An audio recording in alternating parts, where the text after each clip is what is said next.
We are back at 9:24 talking creative aging. So our next guest says it's all about the practice of engaging older adults in things like art, music, movement, and storytelling. And the idea here is that you boost physical and cognitive abilities as well as fight chronic loneliness. So wellness expert and artistic director JC Lippold is here to chat about this creative aging. JC, good to see you. Hey guys, nice to see you. Hi. It's great to be back. I like your sweater. Thank you. It's very fall-y. fallish. Yeah, You look very great. fall. We're there. So I've heard of this Live and Kickin' before from the various people who've been involved in it. How are you involved? And tell folks what it is. Yeah, so Live and Kickin' is Minnesota's premier senior rock ensemble. So 60 to 90-year-olds using rock music to debunk the myth that once you get old, you're supposed to shut up, retire, and stop caring about things. So this group of people literally are going around the Twin Cities, sharing their music and helping people go, oh, there's a lot more to life than what we're told.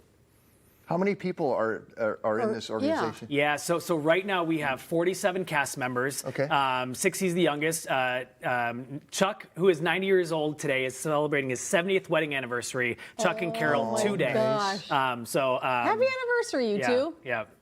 Okay, so you work with the Live and Kickin', 60 to 90-year-olds, but then you're also very involved in the theater scene at Stages, which is young kids. Yep. So today, from here, I'll go to Live and Kickin' with my 60 to 90-year-olds, and then tonight I'll go to rehearsal for Spookly and the Christmas Kittens, which opens this weekend with 10 to 18-year-olds. So creative aging, we often think of as this activity for older individuals to keep their brains and their bodies going. But we're creatively aging from the time we're 5 to 50 to 100. Creativity is such a powerful tool for people. I just think of what it must be like for you to spend the morning with one group and the afternoons with another, and kind of that, I mean, you have a unique lens into people and how we're aging.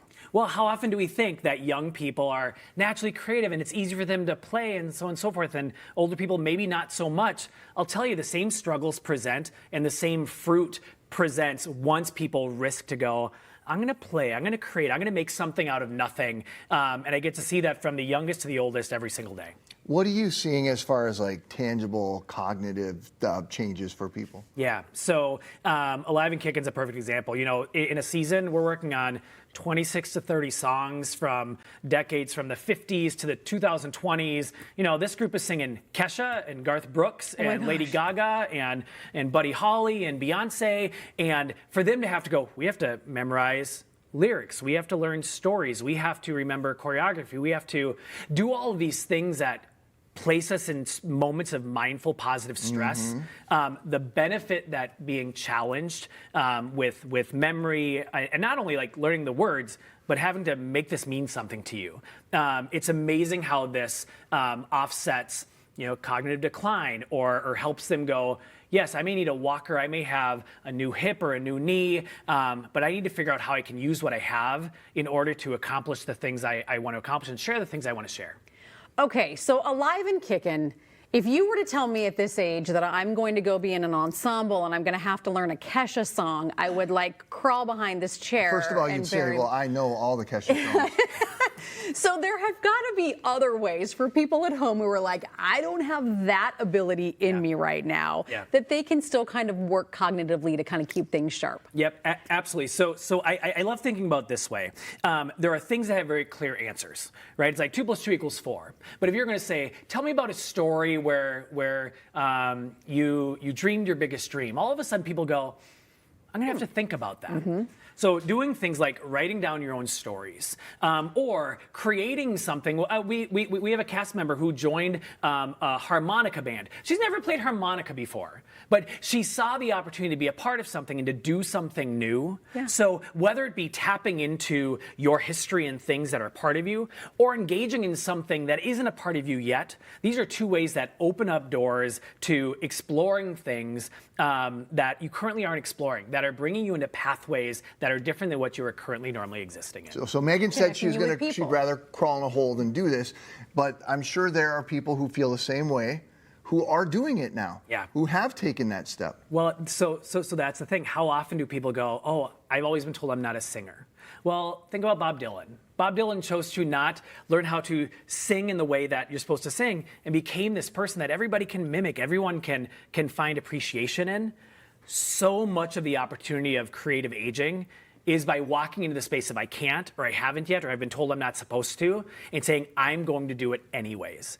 Alive and Kickin's a perfect example. It's a group of people who are not rock stars. Mick Jagger walks down the street and we go, there's Mick Jagger. Your grandpa walks down the street, you go, that's my grandpa. It's like there's no difference between those two except Mick said, I'm going to be Mick Jagger. Alive and Kickin' is saying, I'm going to be Mick Jagger too. Tell us about your event you have coming up in a few weeks. Yeah, so November 13th, Alive and Kickin' is taking over Crooner's Supper Club up in Fridley. So we just kicked off season 16 years of Alive and Kickin', and we are doing Alive and Kickin' A&K across the USA, featuring artists of American-born descent, and really looking at what does it mean to be American. So November 13th, 7 p.m., tickets are on sale, and we'd love to sell it out. I love the idea of people who may be feeling a little anxious about that at that age to go out and check it out. You know what I mean? Like, I was confused. I thought at some point that you combined the two groups of people, but you did not. Not yet. Okay. But in the previous years, Alive and Kickin' and Stages has done a cooperative event. Okay. And I think we just announced we're going to do it again right here, Chris. Well, I wanted to clarify because I think I implied earlier that the things were combined, but they're just figuratively combined. Exactly. Okay, JC, good to see you. JC. Nice to Thank see you you. guys. Again, here are the details for you. Alive and Kickin's November 13th show. Put a link for you to get tickets at minnesotalive.com.